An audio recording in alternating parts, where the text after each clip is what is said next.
ભરૂચ જિલ્લા કોંગ્રેસ દ્વારા રાહુલ ગાંધી સામે અલગ અલગ નેતાઓએ કરેલી વિવાદિત ટિપ્પણી મામલે આવેદનપત્ર પાઠવવામાં આવ્યું। ભાજપના નેતા તરવિંદરસિંહ મારવાહે તાજેતરમાં ભાજપના એક કાર્યક્રમમાં વિપક્ષના નેતા રાહુલ ગાંધીને ખુલ્લેઆમ જાનથી મારી નાખવાની ધમકી આપી હતી। આ ઉપરાંત શિવસેના શિંદેના નેતા અને ધારાસભ્ય સંજય ગાયકવાડે પણ જે કોઈ રાહુલ ગાંધીની જીભ કાપશે તેણે 11 લાખ રૂપિયાનું ઇનામ આપીશ તેવી જાહેરાત કરી હતી। તેમજ રેલવે રાજ્યમંત્રી રવનીત બિટ્ટુએ મીડિયા સાથે જાહેરમાં વાત કરતી વખતે રાહુલ ગાંધીને દેશનો નંબર 1 આતંકવાદી કહ્યા હતા। આ પ્રકારના નિવેદનો અને રાહુલ ગાંધી સામે વાણી વિલાસ કરવામાં આવતા હોય કોંગ્રેસમાં આક્રોશ જોવા મળી રહ્યો છે, જેના વિરોધમાં ભરૂચ કોંગ્રેસ સમિતિએ ભરૂચ એ ડિવિઝન પોલીસ મથકમાં ફરિયાદ નોંધવા માટે રજૂઆતો કરી હતી।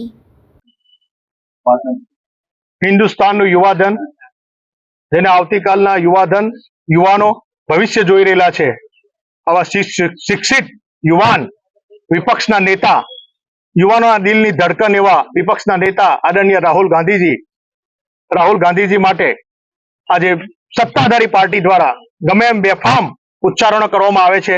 એની દાદી જેવા હાલ કરીશ, એને જીભ કાપી નાખીશ, એવા એકદમ નીચ કક્ષાના, રાજકીય ભાષા મારા માટે કોઈ શબ્દ નથી, એવા નીચ કક્ષાના સત્તાધારી પાર્ટીના આગેવાનો દ્વારા, સત્તા દ્વારા જે રીતે બેફામ ઉચ્ચારણો કરવામાં આવી રહેલા છે, એના માટે આજે અમે જિલ્લા શહેર કોંગ્રેસ સમિતિના તમામ આગેવાનો ગુનો નોંધવા માટે એ ડિવિઝન પોલીસ સ્ટેશન આવેલા છે અને ગંભીર રીતે જે મિનિસ્ટરો, જે આગેવાનો ગમે તે ભાષામાં જીભ કાપી લાવી છે, ગમે તેમ અરાજકતા ફેલાવવા માટે, મનુષ્ય ફેલાવવા માટે જે કાયદાનો ભંગ કરી ગમે એમ ઉચ્ચારણો કરેલા છે, એના અમે એફઆરઆઈ થવી જોઈએ, એના અમે કલમો લાગવી જોઈએ, એમને તાત્કાલિક ધોરણે જેલમાં નાખવા જોઈએ। એના માટે અમે એ ડિવિઝન પોલીસ સ્ટેશન પીઆઈ સાહેબ પાસે એફઆરઆઈ કરવા આવેલા છે અને એને ગંભીર રીતે એફઆરઆઈ નહીં કરે તો અમે અહીંયા જ બેસવાના છે અને અહીંયા ધરણા પર જ અત્યારે બેઠેલા છે કે પહેલા એફઆરઆઈ અમારી નોંધો અને આ જે અરાજકતા ફેલાવે છે, શા માટે રાહુલ ગાંધી માટે બોલવામાં આવે છે? એક દલિત માટે, એક આદિવાસી માટે, પીછલા વર્ગ માટે, એક ગરીબ યુવાન માટે એ પ્રશ્ન ઉઠાવી રહેલા છે।